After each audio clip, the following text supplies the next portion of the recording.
appoint their successors. Sotomayor is old, and I don't know what's going to happen to her in the next few years, but it's quite possible that Trump may have the opportunity to appoint her successor as well. So if he does that, we will have a Supreme Court with 7 conservative justices and only 2 liberal justices. So as far as I'm concerned, the Supreme Court is going to remain under right-wing control for at least 20 more years. That's just what it is. I don't know what else to tell you. To that point, Hurricane, I just want to point out that today I happened to be watching just before I had to set the room up a live stream on Substack with Terry Moran, the former ABC correspondent, who is now getting a lot of attention. Him and Jim Acosta, the former CNN correspondent, with their clearly biased. And that's fine. But they're putting people on, interviewing people to promote their point of view, and which they couldn't do, so they feel unencumbered by the constraints they had when they were working for news organizations. And he had as his guest, and by the way, this is the beauty of what we do here and what Moran is doing. He didn't have a time constraint. I have time constraints. But he didn't have a time constraint in this interview. And unlike the interviews you see, maybe even those that he conducted when he was on television, where there's somebody whispering in his ear, wrap it up, ask him this, cut him off, this kind of thing. He lets his, as I just did with you, he lets his guests speak without interruption. And he has a conservative judge as his guest today. And this is what I find very interesting. This conservative judge, I guess he's retired. And I'm sorry I can't recall the gentleman's name. Luttig? Is it Luttig? L-U-T-T-I-G? I don't, it could be. It could be. That sounds familiar, but I can't say for sure. You can look it up on Substack. He expressed exactly what he's coming from a different perspective than you. He expressed exactly what you just expressed. He says that there's only one responsibility for the Supreme Court, that they're supposed to put their political ideology aside and rule on the constitutionality of the cases that come before them.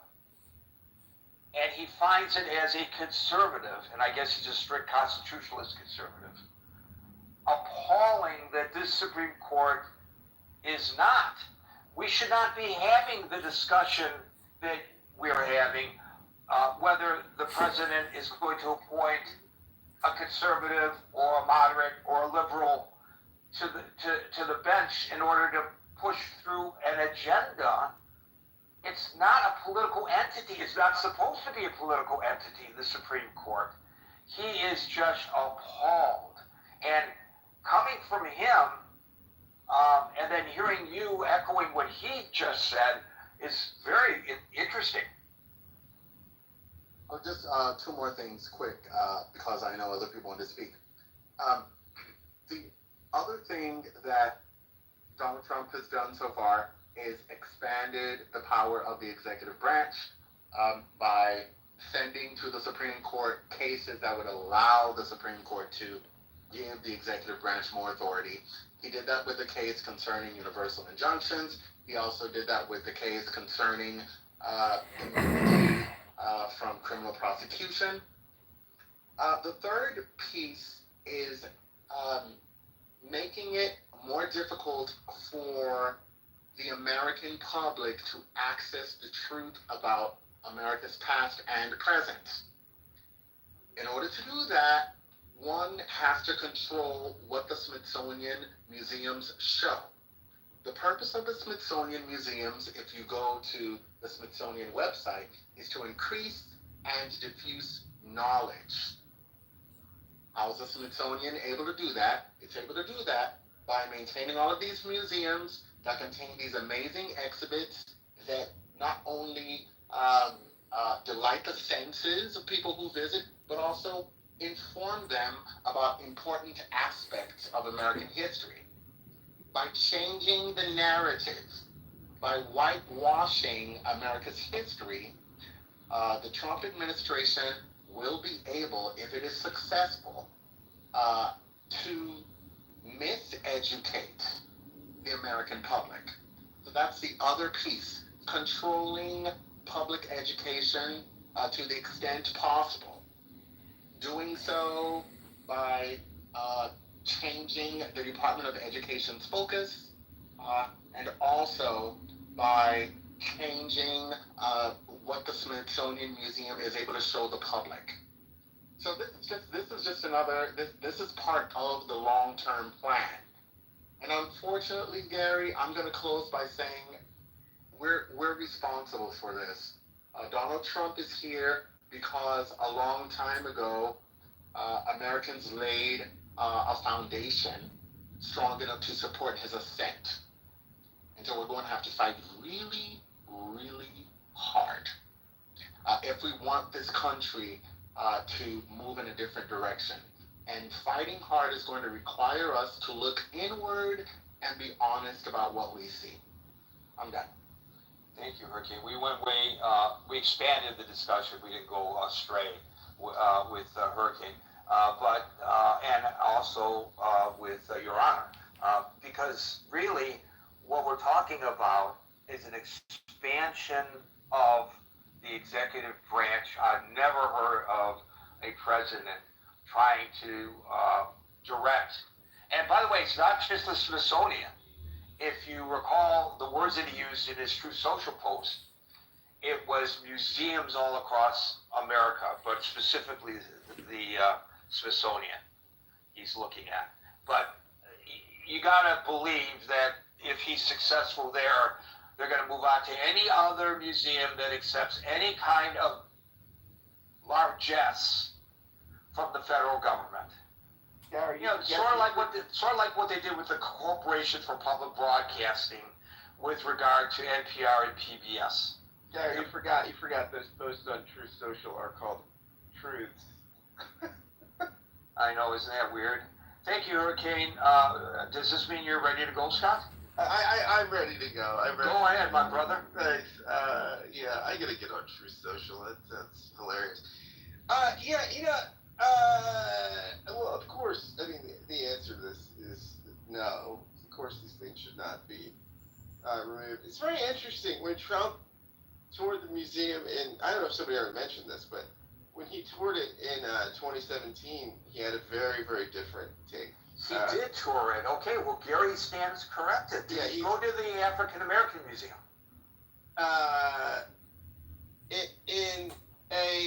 This was when he visited the National Museum of African American History and Culture in 2017. He had a different opinion about the discussion of slavery in the museum. This is from ABC News. In his remarks that day, he praised Bunch, the current Secretary of the Smithsonian, who was then the founding director of the National Museum of American History and Culture, African American History and Culture.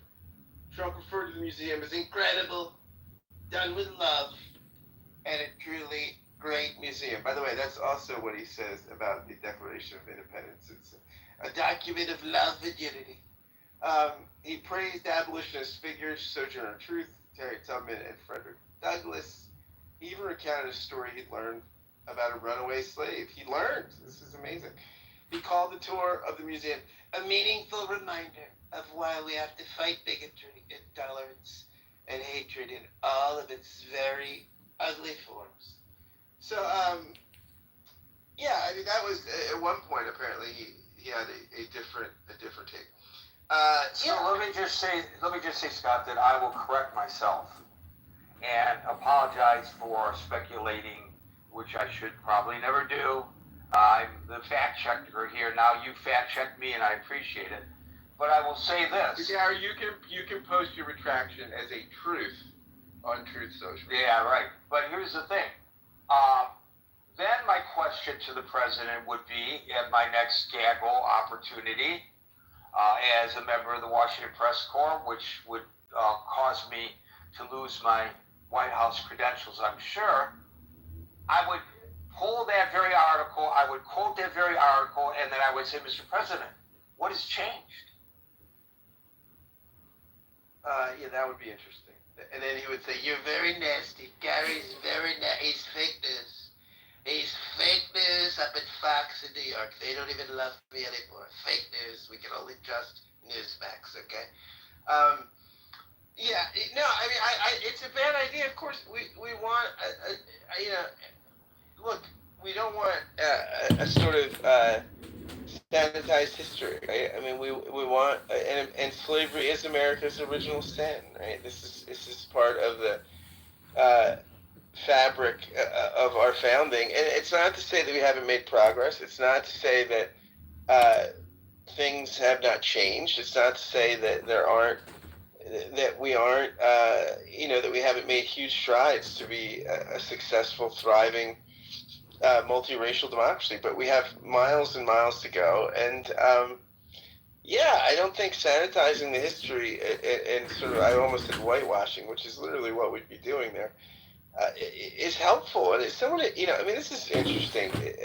As someone who stands in a religious tradition, as part of, the people of the book, the Bible, it's got terrible texts in it, right? I mean, I was just thinking about that. Imagine if the president was Pope and he would order the cardinals to go through the Bible and remove any negative references to anything that is referred to in the Bible, because it's very positive, and you can't show any of the negatives. That would be a good analogy, I think.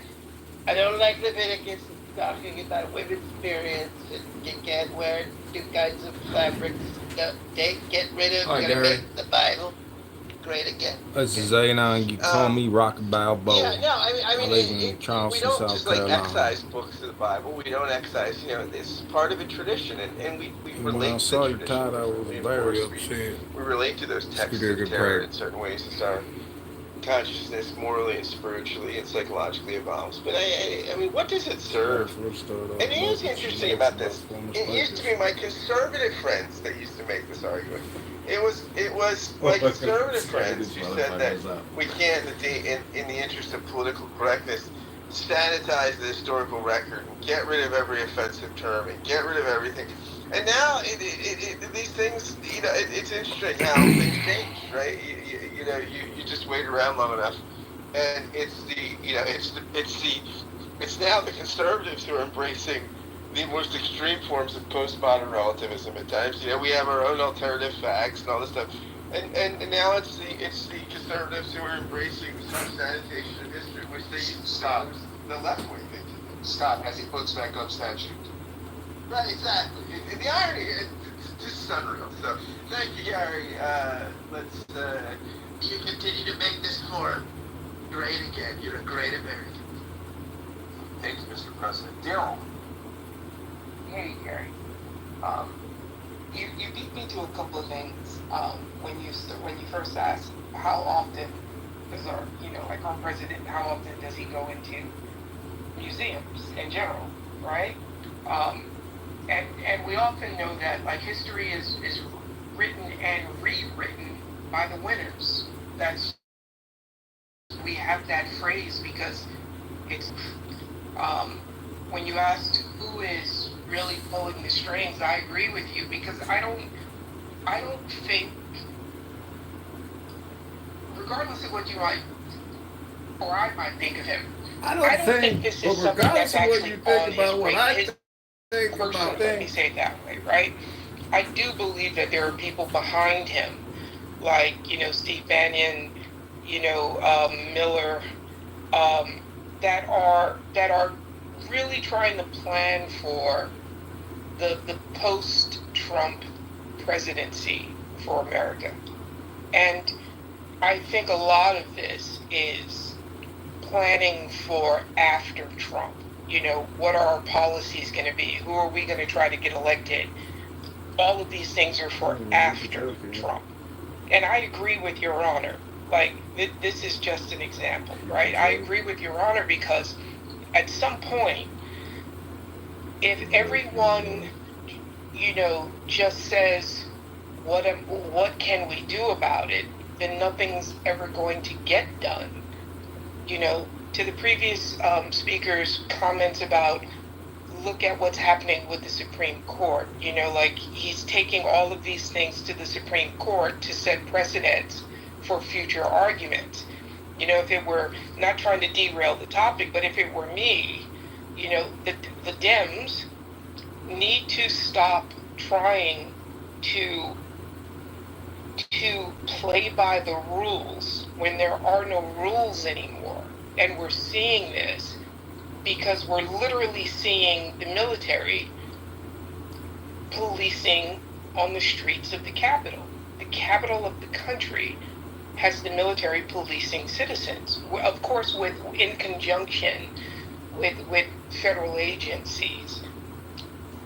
I think if the Dems can get someone in that seat, they need to think about restructuring the Supreme Court, even if it means adding numbers, and be willing to do something that says we are willing to fight back. I'm not from California.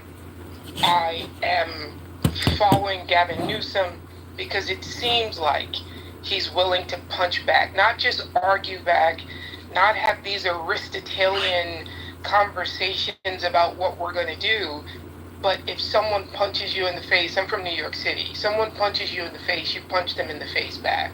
And that's the only way we're going to change this. Because trying to rewrite history is easy if everyone just sits back and says, okay, we have an entire generation of voters now who have no working memory of 9/11. They hear about 9/11, but that's their parents' story. They hear about 9/11, but they weren't there, and yet it's now this past history event that does not impact them emotionally or even politically. Something needs to be done about this, and I agree with you. I don't think I would have said, before Scott said what he said, I would have thought he had no idea as to what this museum is. The Smithsonian was, I believe, I could be wrong, but I believe it was actually established by Congress, right? The only thing you can really do is have some of the more private museums like the Met and some of these other museums around the country really have to start pushing back, even if it means not taking federal funding if they're going to be controlled by the federal government. That's all I have to say. I think that Scott's correction of my assumption is more damning of all of this than my. Really? So, I was almost giving him an out. But if in fact he's on the record as being embracive of the African American Museum specifically, and then today he wants removal from the Smithsonian, the very references that are part of the charge of the African American Museum, then for sure somebody is telling him what to do. And that's the scary part, right? So it scares the bejeebers. It should scare the bejeebers out of all of us. And I think we're a little bit ahead of the curve on that here in the Critical Thinking Forum than general society. But I think we are. I think we are correct in. Now, when I say we, I'm speaking for me and Scott and you and many of the people, but maybe not everybody. And I'm happy to hear a different point of view. But I think just the fact that we're just discussing this, exploring it, we're ahead of the curve because we don't see this explored elsewhere. And if we do, I need to know about it because I'm not seeing it. And as you know, I do a lot of reading, both off the job and on the job. And I'm not really seeing this particular angle of what's going on discussed. Maybe others are doing it, but I haven't seen it. Thank you, Daryl. Meryl. Well, I think you know. I've been under Trump for a long time. I have not liked Trump for a long time. The first Trump term was the goal was to have a lawless presidency. That's where Bill Barr came in, a lawless presidency. Well, he's achieved that. He achieved that. Now it is to be the most powerful, to be a dictator, to be, and it is designed to dumb us down. You take away our ability to learn history, we become dumber. If you take away our ability to have empathy, that it's so much easier for him to come and tell us to do anything, something that's racist, something that's anti-Semitic, something that is anti-anything. Forget the woke stuff. It is all anti-anything that he doesn't like. If he doesn't like it, then we are going to not like it. Our children aren't going to like it. Our children aren't going to learn about it. And when you mentioned the Holocaust in Germany took the concentration camps, some of the concentration camps, and they made them into museums so that you could go and you could see the most atrocious things that were done, the most inhuman things that were done, because they don't want you to forget something that was the biggest, most horrible thing that their nation did, that happened in their country. And that's not going to happen here. We have had book bannings since Trump became president, with banned books, and you can't read books by Black authors that we used to read books about, that you and I read books in high school. Some of it was required reading. You can't read those books today. But the biggest thing I feel about is that it is so much easier if you dumb everybody down, if you take everything away from them that they can learn, and learn something that's oppositional to what you want them to learn. This is so much easier. And Trump, and by the way, I'll probably, Anson's not here anymore, so maybe I can say this and he's not going to get mad at me. Trump is a racist, and I don't think we should pretend that he's not. I don't think we should pretend about what he and his father was in the Ku Klux Klan. I don't think we should pretend that what he and his father did regarding rentals and the federal government coming after them twice. I don't think we should forget that. I don't think we should forget. I don't think we should forget who he tried to appeal to. The voters that he tried to appeal to when he came to them and he talked and said, bring it out in the open. Bring all your prejudices out in the open. He did that. And he opened up something where people used to sit around in the bar at night or sit around at their table at night. They came out now. And I think that I have to keep going back to what Aram said and what Scott is saying, you're saying. And I do think it is all about taking away the ability to learn something that's happened in our history, something that was horrible and that we should feel shame about. We should feel bad. And it teaches our children empathy.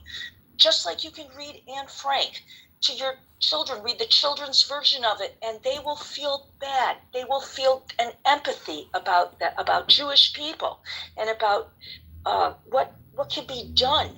And that's what we need to do. We should never. You talked about the 4 little girls that were killed in that church. Do you know nobody went and tried to prosecute the people that did that?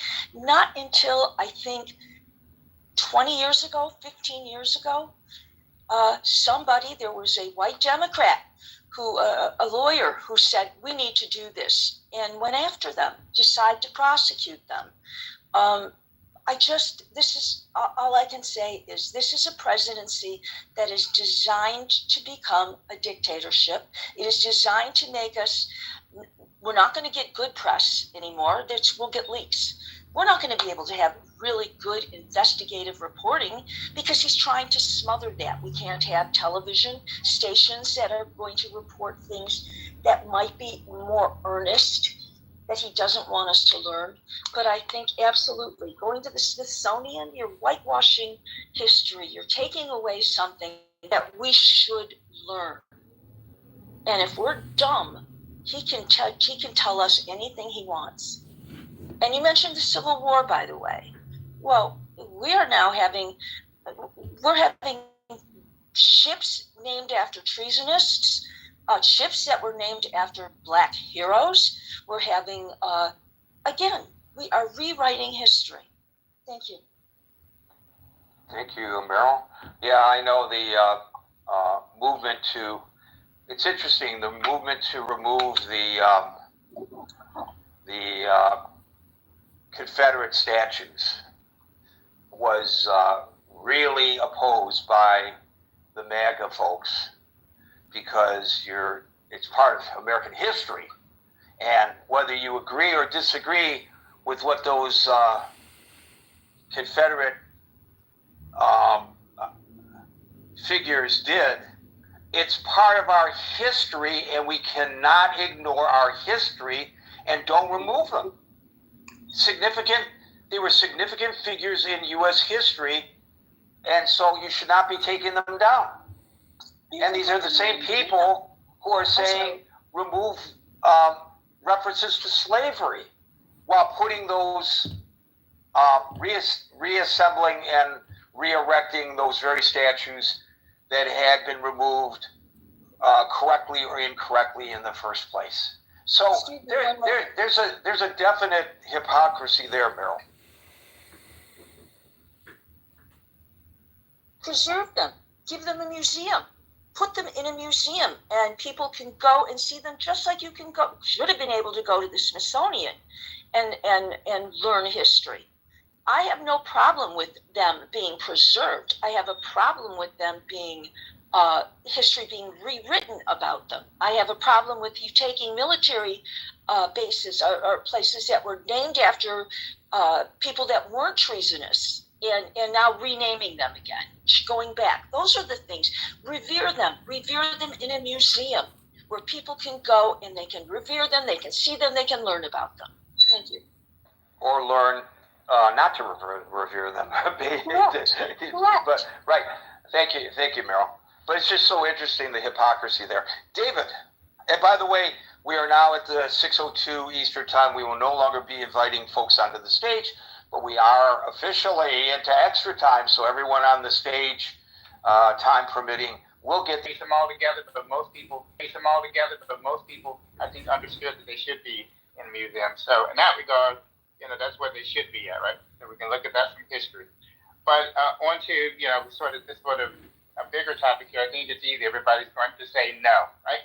But I have to say this. Look, I was raised in a household where my parents always told me that, you could not depend on the school system. You could not depend on the government or any cool pothole collisions. I mean, tell you all of your history. So they were always is that how you found me? I mean, keywords with regards to Bitcoin, etc. Was it a Clubhouse video? Probably my was. history as an African American, and then the history. It's true. A lot of people want to peg kingdoms and empires and things crypto to gold across Africa and all those areas. I know Peter Schiff has a project like that. Where most slaves came from. I'm about to troll this room and do a southern accent but they were always and pretend my name is so, this is a bad thing. But see how people respond to me with southern accent. A lot of black families in America. Hi, Gary. Gary. Prepared to know you're not going to get everything. My name is Anon. You can call me Rocky Balboa. Yeah, but David, that's great. Let's just say that the entire black community has been organically educated. It's not that community that needs to learn. There are other communities that need to know about these things, obviously. Yes, there are other community. Yeah, I get that aspect of the other community. But just from the standpoint, I'm not shocked at the different attempts of people to try to remove things or try to switch the Smithsonian. I was even looking at the Museum of African Diaspora in San Francisco. The see how much money it was getting from the government, right, versus how much it was getting privately, and how much you need to fill that up, right, for other people to want to go So there. should I do?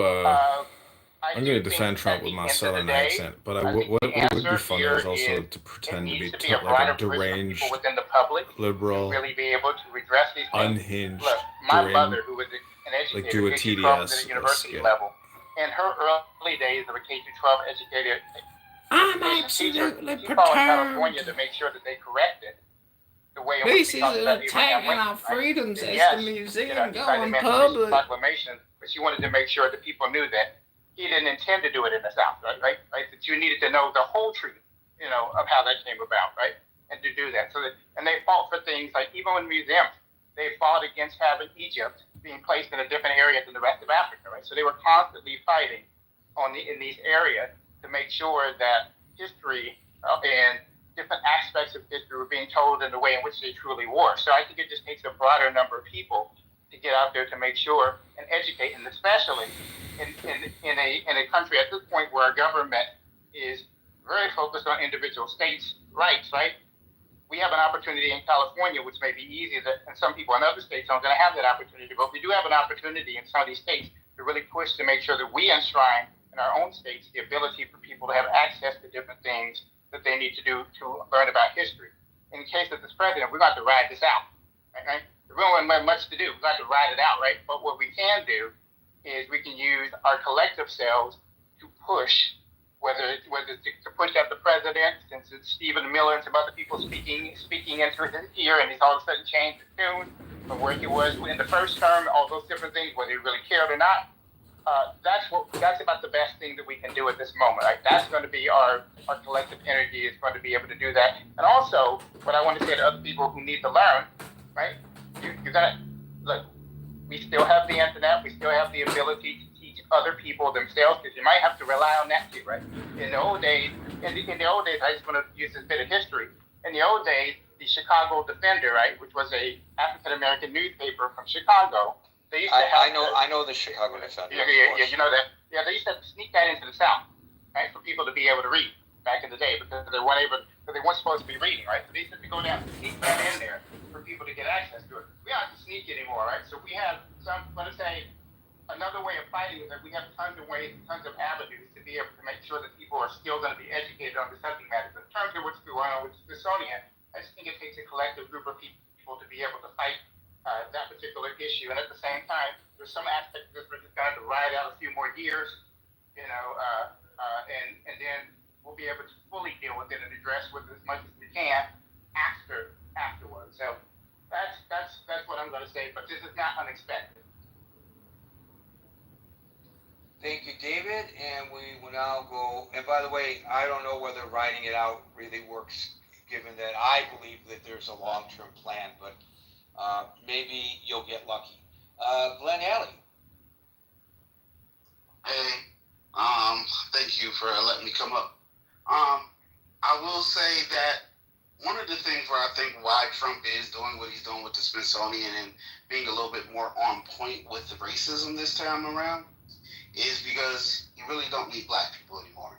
He doesn't need to feign like he's not racist. He can let that just go. So like a lot of the stuff before, I used to tell people all the time, he's doing things that are more so a show to make it seem like he cares about black people. Like, pardoning Jack Johnson, giving a pardon to Kodak Black, just random little things that are, that are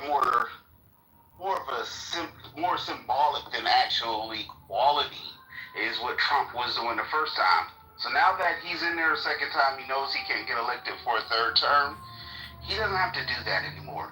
He can just let go and go for like that base that he already knew that he had. So like I think that's one thing that's going on. And I know somebody like mentioned earlier about, kind of like the ties behind it, who's pulling the strings and stuff. When you talk about things like the Confederate statues and whatnot, if you go and look at it, a lot of them aren't traced straight back to the Confederacy. A lot of them were built by, organizations like the Daughters of the Confederacy or like the Children of the Confederacy. A lot of them came about in around 1915 to I think I want to say it's from around 1890 to 1920 is when a lot of them got put up, and that was when there's also a giant boom in the Ku Klux Klan, which was also tied in with that. So there's a lot of like built-in systemic racism that has to do with like the statues and whatnot. And yeah, like Trump is just like, he's just going back to his most base natural instincts right now, because he doesn't have to appeal to us anymore.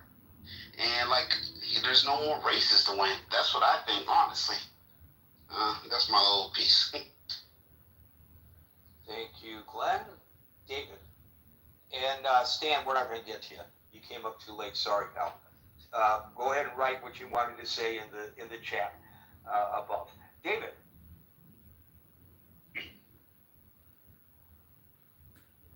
How's everybody doing? All is well that ends well. So we'll see how the show ends. Trump has a war room of people.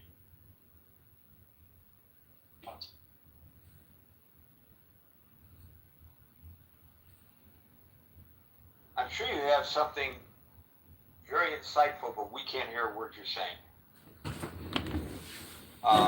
I'll give you an opportunity to fix that and come back to you, David. Chris. Hey, Gary. Today I'm. Oops, David. Hey, David. I just muted him because he's not making the trip. Go ahead, Chris. Okay.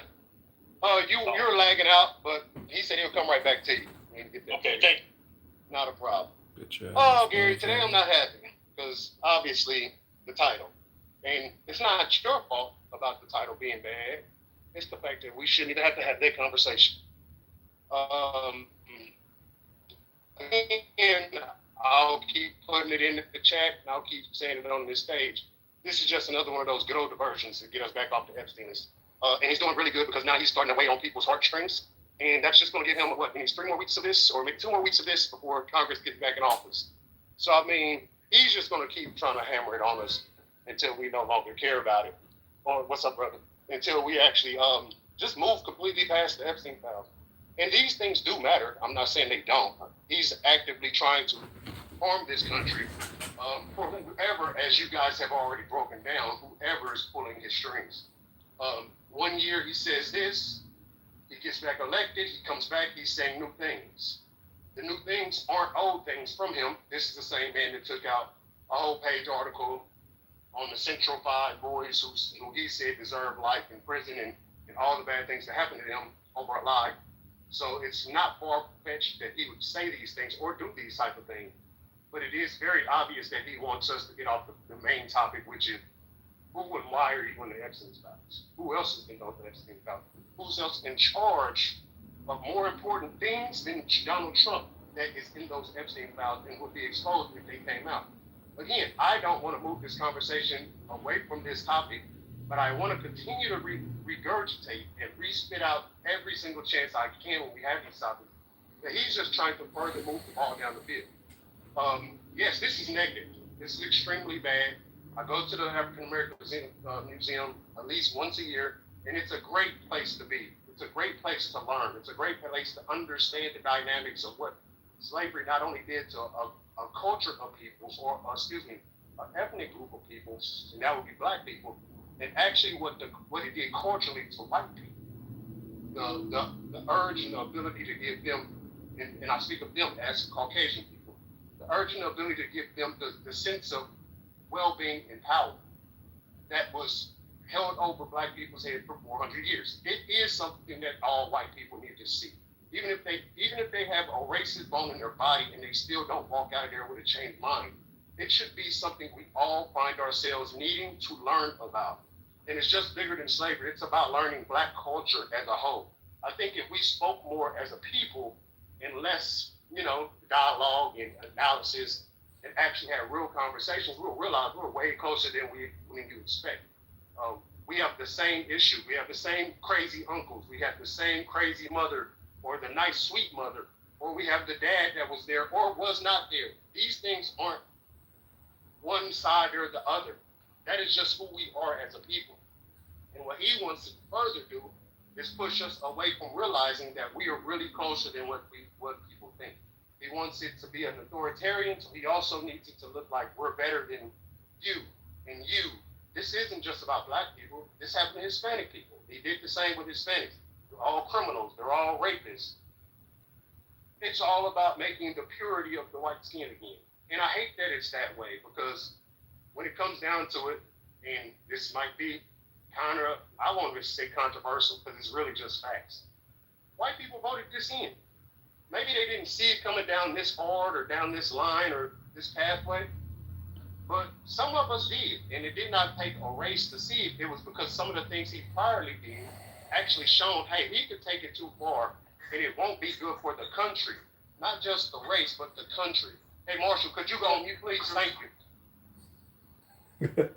Thank So, you, Chris. I was going to say, and I'm going to land here. I was going to say, and I was going to land here. My biggest thing isn't, hey, he's taking out more history out of the museum, which he is. And I agree with Scott, or it was your honor, I believe. And we as the people will have to find our backbone and fight for it. I do agree there. But what I also want people to realize is we're going to keep getting further and further away from the Epstein files the closer and closer we get to Congress getting back in office. And to me, that should be what we pay attention to, because he's just going to try to get us off of it while doing the craziest shit possible. So we no longer think of it as important. And that's scary, because now we're protecting pedophiles instead of following up on it, because the man in George. Hold up. Excuse me. No, I'm a moderator. I never said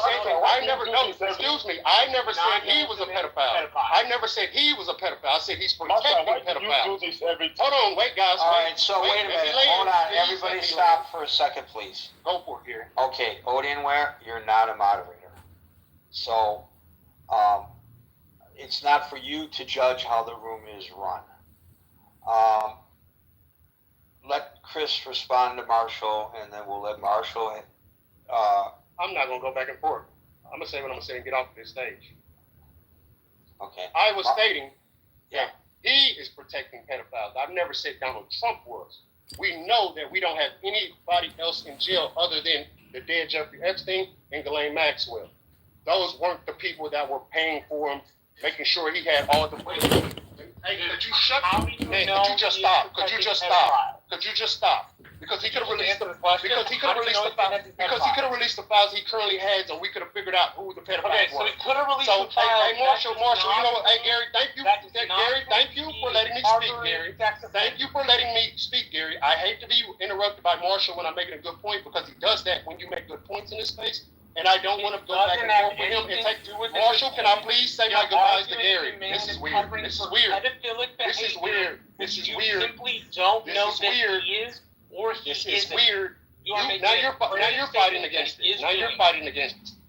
No, you're fighting against it. Gary, thank you for Gary, allowing me the space to speak. Accusation. Until we get the files, Marshall, the pedo conversation is going to get lobbed. So until we get the files with all detailed files in it, we're going to keep lobbing the pedo on Donald Trump for protection, because he has the ability to release it, and he renewed that. it. It's not convincing. And that's what I just said. So fine. So be quiet and let me finish, because you're weird. Be quiet and let me finish. Gary, thank you. Gary, thank you for the time, as always. And I would like to move on by saying we need to keep our eye on the ball, because when we don't keep our eye on the ball, people like Marshall will keep trying to push us away from it, so we don't find out what's going on, because we're going to find out eventually that the people So are I can't understand, and probably nobody else can, or either of you are saying. While I have the floor. You should be quiet while I have the floor. Okay. I'm getting off the stage. Okay, Chris, thank you. Okay, like I said, I can't understand, and I'm he sure does that if I every time can't. I get to talk, Gary. Okay. It's more than less than I get up to talk. He steps on my conversation as if I said something directly to him. That's weird. Take your turn when you get it, Marshall. You would be next. You're the next moderator on stage. You've been gone the whole time. Now, the moment you get on stage, you want to speak. Be quiet. Because I think that if Chris and Marshall have to work this out. I don't want to work this out with Marshall. I don't know him. This is weird. I don't like it. All right. If you like guys want to have this discussion, have it off the stage. Well, you're having it. You're I having don't. it. I'm telling you. But you're having it. I'm asking you, Gary, to please tell him to stop talking. I am while I'm trying to to get my submission. regain control of the Yes, room. sir. Go ahead. Go ahead. You're not cooperating either. I just So, want to get my submission out. Go ahead. okay, you got your stuff in, man. I was actually almost done. I was not finished until I was interrupted by Marshall that wanted to read what I was speaking about. Well, It's beautiful. see, there's a problem. You got it, Gary. You got it, Gary. You got this, Gary. Marshall's a fucking punk little bitch. I just understand now when I get to getting too close to what he does not like, he gets to interrupt me and throw me completely off. And since you allow him on your Hi, stage, Gary. This is it's A now. and I don't get to finish. I'm new to have anything Clubhouse. to do with that. Other Pedophile than is a Charles legal criminal accusation. If you are going to accuse somebody of a legal crime, I never said he was a pedophile. I never said he was a pedophile. that he I never harbors said. a pedophile. No, I said he did not give the documentation, I said he did not give the documentation which exposed the Okay, pedophile. let me clear up because I think there's a discussion here based on something that wasn't said, and then we're going to move on because we're not talking about Epstein today. I wasn't trying to. I don't know whether you were or you weren't, and I'm not making any accusations, but I want to clear up what it just occurred so we can get back on track.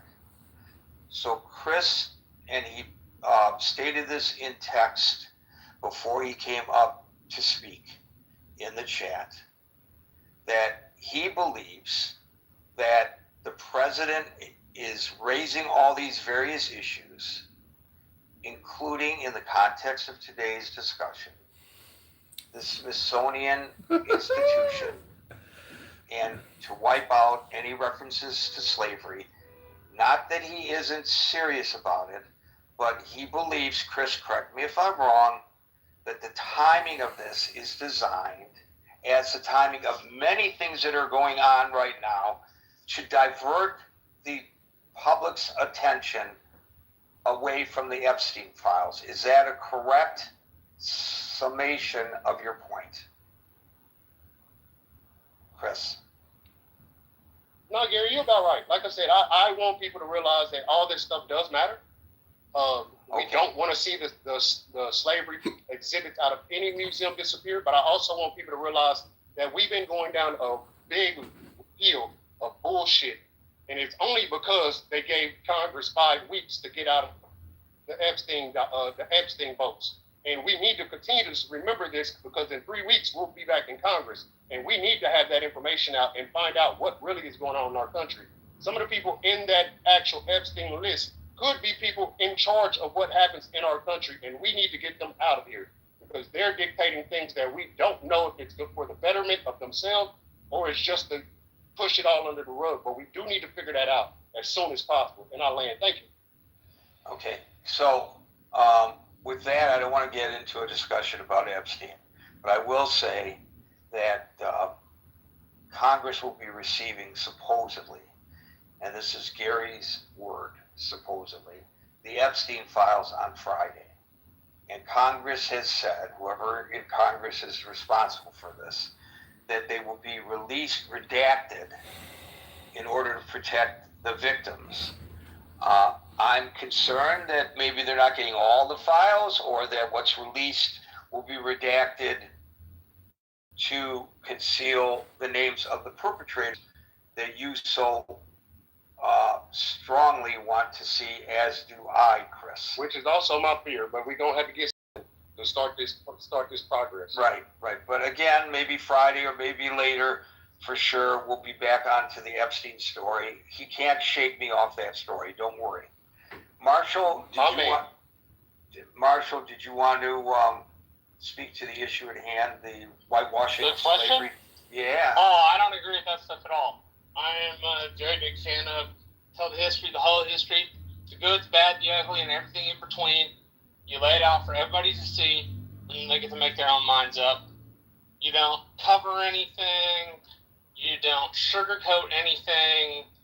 You don't try to twist people's minds. You just tell the damn story. And if you tell the damn story, you have both the good and the bad and the ugly about our country.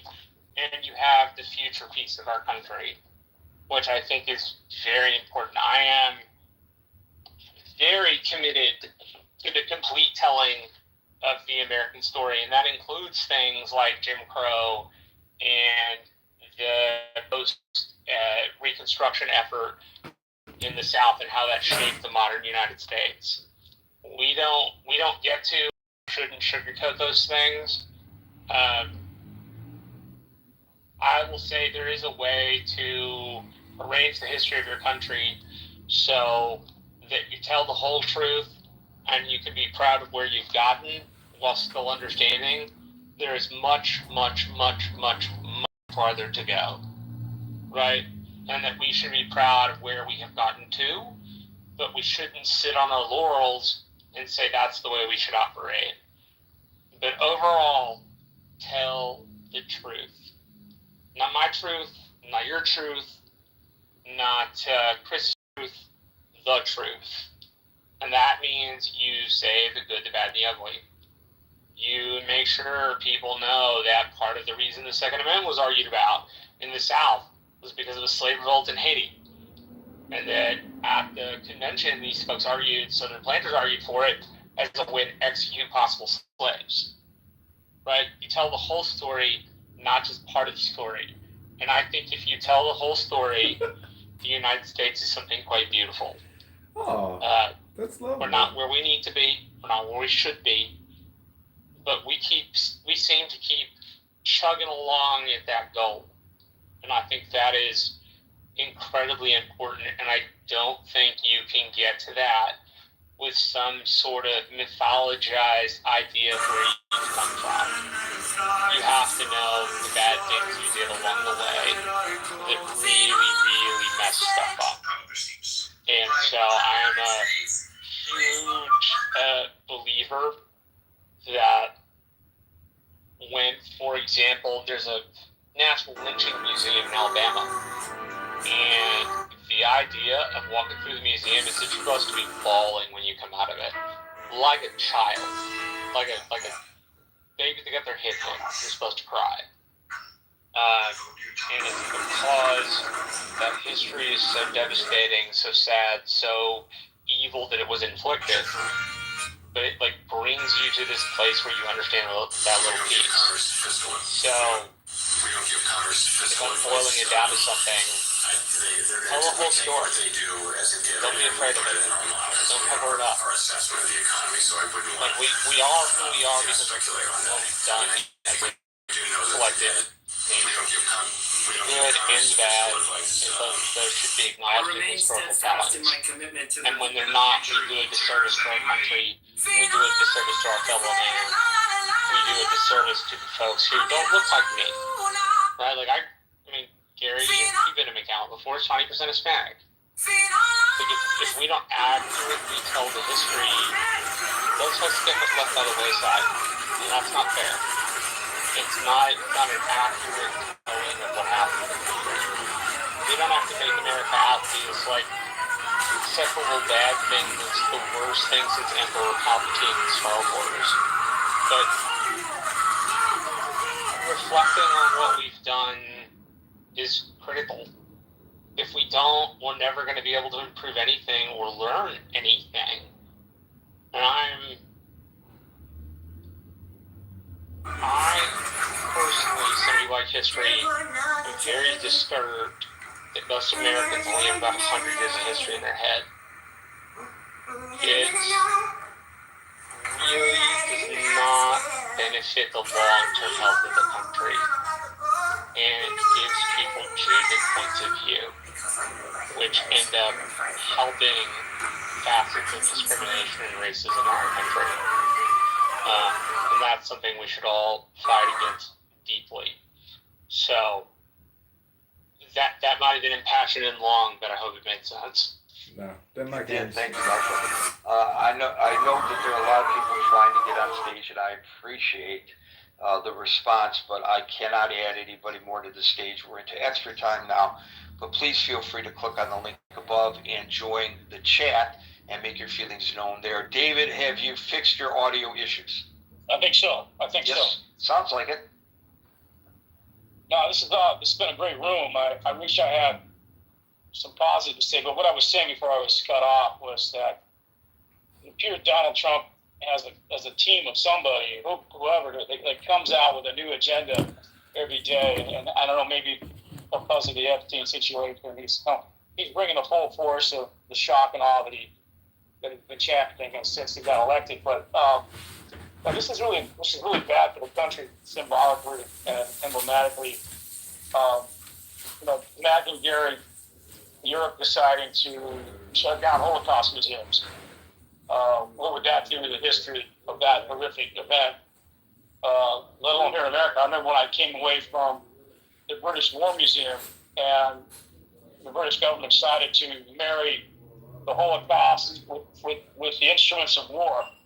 And, I wasn't the same after that. And granted, I wasn't ground zero like Auschwitz or maybe a concentration center like that, where I was viewing what happened there, but it was pretty impactful. And I would say for little children, that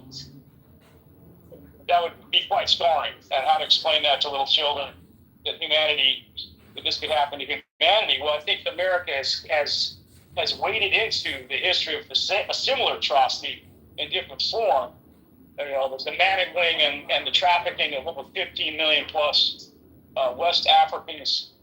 Imagine the Chinese coming over here and raiding the coastline of California and taking us back to China to work. What kind of impact that would have on our culture? And so I don't think we've done enough. This clipping of the Smithsonian, I mean, how many people have an opportunity to go to Washington D.C., let alone go to the Smithsonian and see the various things that Hurricane outlaid in our museum there? Since that, most Americans are getting their black culture through hip-hop, through popular culture, through the news, through the marches, through the reactions to police violence in this country. And that's obviously being framed in ways that appear to be radical and deep state and every other way. And so without an historical analysis, there's going to continue to be an amnesia of how horrific the crimes of slavery were and how complicit white America was in that venture. And I can go down century after century and how the legacy of that institution has come to haunt us and continues to haunt us. And this is along the lines of the disrespect that the Latino community's experienced with regards to ICE and immigration policies. This is nothing more than going after and putting in play the 2025 Project 2025. And people are absolutely right. These are people coming to Trump with this agenda and asking Trump to go to the bully pulpit and implement these bad ideas on behalf of obviously a certain sector of this country, which is particularly white America. And I understand it's not pleasant. It's not pleasant to talk about, maiming and honing another human being and how economically viable and beneficial that was to this country, any more than it is to talk about the railroading and the wiping out of the liquidation of the indigenous population who occupied this land. But it has to be talked about. I remember I hosted an Australian buddy to come out and visit me from England, and he just couldn't comprehend an English-speaking country with all the signage in Spanish. And I had to give him a little history lesson about this country was created.